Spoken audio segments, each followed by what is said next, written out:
Bienvenue dans cette capsule sur les accessoires. Chez Polar, on a plusieurs accessoires qui sont compatibles avec la majorité des modèles. On va voir plus spécifiquement les accessoires qu'on utilise le plus souvent, soit l'accéléromètre, le GPS, le FlowLink et le WearLink, et dans le fond les deux émetteurs qu'on a chez Polar. Au niveau des émetteurs, donc les deux, le premier c'est le T31C et le deuxième c'est le WearLink. Donc T31C, c'est le transmetteur en plastique. On a 2500 heures d'utilisation sur ce modèle-là. Quand on a fini notre entraînement, il faut s'assurer qu'il soit au sec pour couper le contact au niveau de la batterie. Puis c'est ça, quand les 2500 heures d'utilisation, qui équivaut à peu près à 6 ans, est fini, bon, on le remplace. Au niveau du WearLink, on a deux parties. On a la partie en tissu et le connecteur. Pour le connecteur, c'est là qu'il y a la batterie. La batterie est interchangeable sur celui-là. Donc vous allez en magasin, vous pouvez acheter une batterie qui est avec, on a le couvercle, l'anneau à sceller et également la batterie. On revisse le tout pour avoir encore à nouveau le contact. Au niveau du tissu, c'est important de le faire laver dans la laveuse après 5 à 10 entraînements pour s'assurer que le sodium parte autour des électrodes. Juste le rincer à l'eau, c'est pas assez. Il y a toujours une accumulation de sodium, surtout chez les personnes qui vont avoir une sudation assez élevée.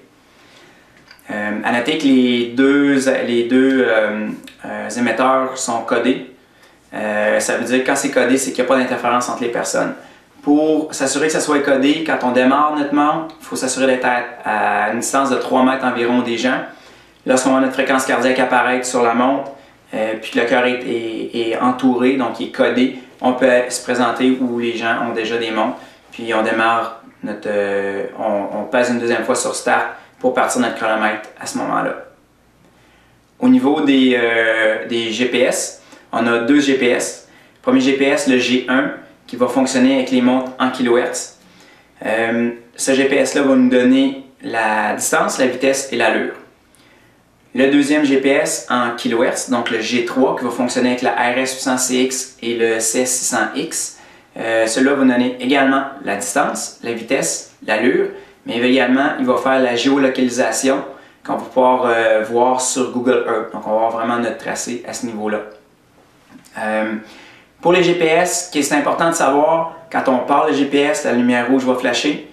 On met notre GPS à l'extérieur, environ 1 minute. La lumière va tourner au vert. Mettez-le pas sur votre bras, vous partez à courir, vous partez votre GPS, vous n'aurez pas les signaux.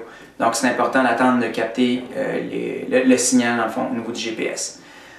Pour ce qui est du G1, il faut absolument le mettre sur le bras du même côté que la montre. Donc on le met la face GPS vers le haut, le polaire écrit dans le bon sens, pour s'assurer qu'il y ait une bonne connexion entre la montre et le GPS.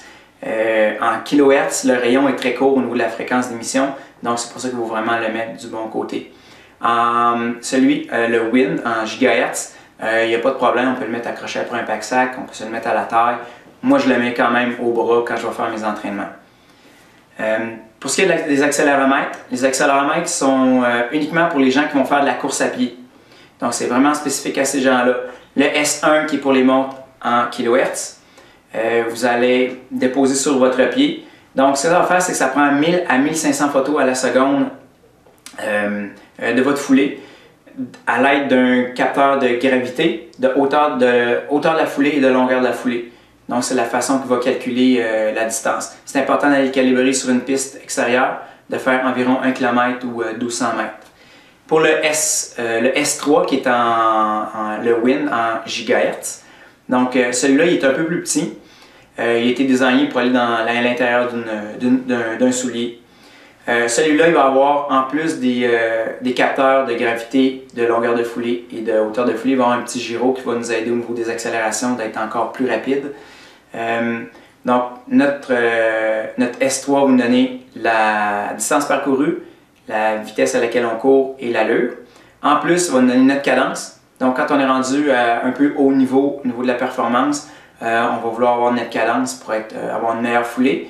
Puis, on va avoir la longueur de foulée aussi. Donc, c'est les 5 éléments que l'accéléromètre va nous donner. Aussi, si vous avez une différence, les gens qui veulent aller vers le GPS ou l'accéléromètre, Le GPS, c'est vraiment pour les gens qui font du sport en général.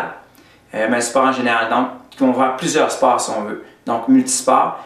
Et comme j'ai dit tantôt, l'accéléromètre, c'est vraiment pour la course à pied uniquement. On a maintenant aussi le FlowLink. Donc, le FlowLink va nous aider sur certains modèles à transférer une donnée sur le site web.